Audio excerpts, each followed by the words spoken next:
Profiling, let's get straight into it. So, the why of profiling. Why do we profile?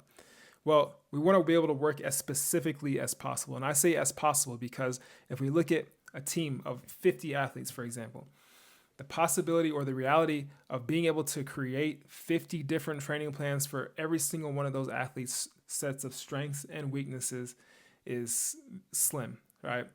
But if we can start to put players into groups, right, now we have a better chance of attacking the group's sets of strengths and weaknesses. And that's what we call collective individualization. So we haven't zeroed in on the individual player, but we've started to look at groups of players. So maybe group A has this set of deficits, or group B has this set of deficits, and group C has this set of deficits. Right, so now we can start to tailor our training, our drill selection, our exercise selection, even our load selection to the group and their needs. Right, that's collective individualization. But profiling really starts with what we see. So that's why we spent so much time over the last few weeks of looking at the things that we need to be able to see, how we can see it, how we can interpret it, right? It all starts with what we see. My decision-making process when it comes to helping an athlete improve in sprinting and become a more efficient sprinter starts with what I see. All right, whether it's in real time or whether it's on a video or slow-mo, whatever it is, I need to be able to collect information by watching athletes sprint. So if I watch an athlete sprint, for example, and I can see they're just not projecting, well, we've talked about projection, right? If they're just not projecting effectively, well, that's something that I see. So now the next step is, can I test it? So I have the idea that they're not projecting very well. Maybe there's a lack of strength there. Can I test that somehow? So I can get them on a force plate and do an isometric mid-thigh pull, for example. I can get them on a force plate and test maybe an isometric hip bridge, for example. All right, if I don't have that, I can figure out something else, right? If I can look at a broad jump, for example, right? So I'm going to find a way to test and basically confirm what I feel like I saw with my coach's eye. Once we've tested that and we've confirmed that, now we can start to look at athletes' strategies. So when we talk about their strategy, we're looking at the things that the athlete tends to do while they sprint. Okay? And if we're looking at categorizing strategies, there's a few different ways that we can do that. But in the essence of remaining extremely basic and simple today, all right, let's look at two things. All right, some athletes spend more time on the ground. Some athletes spend more time in the air. And those are two strategies right there.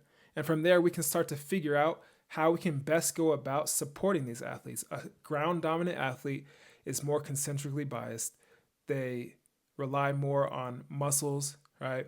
They rely more on being able to take time to create force, whereas an athlete that's air dominant relies more on reactivity. These are our elastic athletes, so they rely more on tendons. So right there, we figured out, or we can start to figure out athlete strategies. So I know how I can train a ground dominant athlete. I know how I can train an air dominant athlete. I know what qualities the ground dominant athlete needs, right? And I know what qualities the air dominant athlete needs to be able to support what we think their strategy is.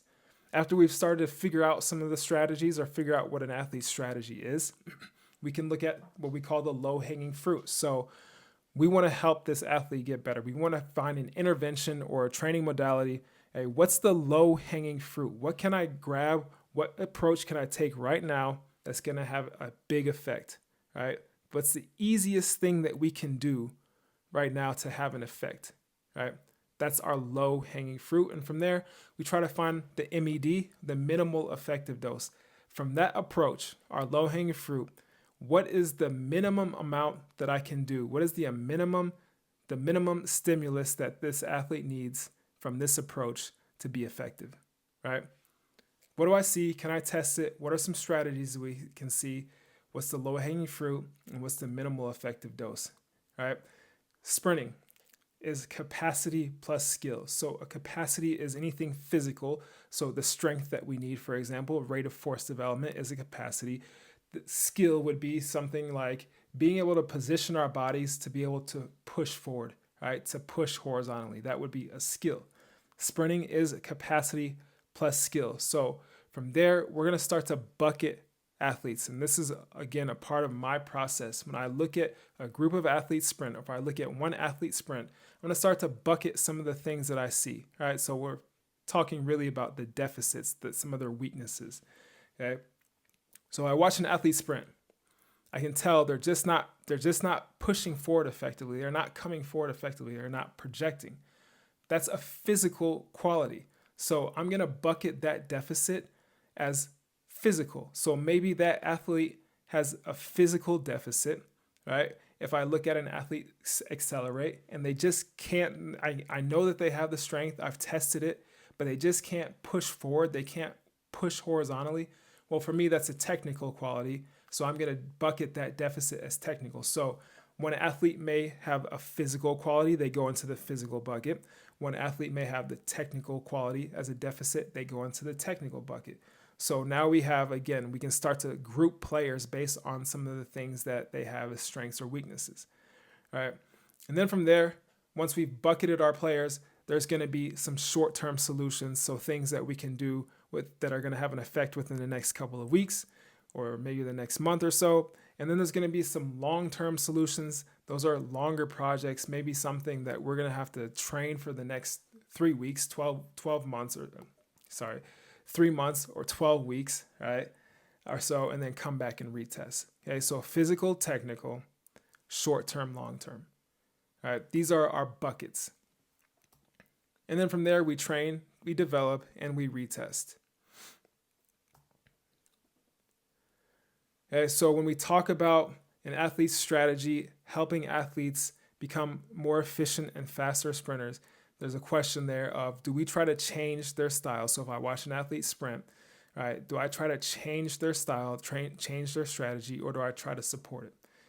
My experience, right, in the essence of being extremely efficient with our time, right, because everything we do is about allocation of time, right, it makes more sense to try to support the athlete's strategy first before we try to change it.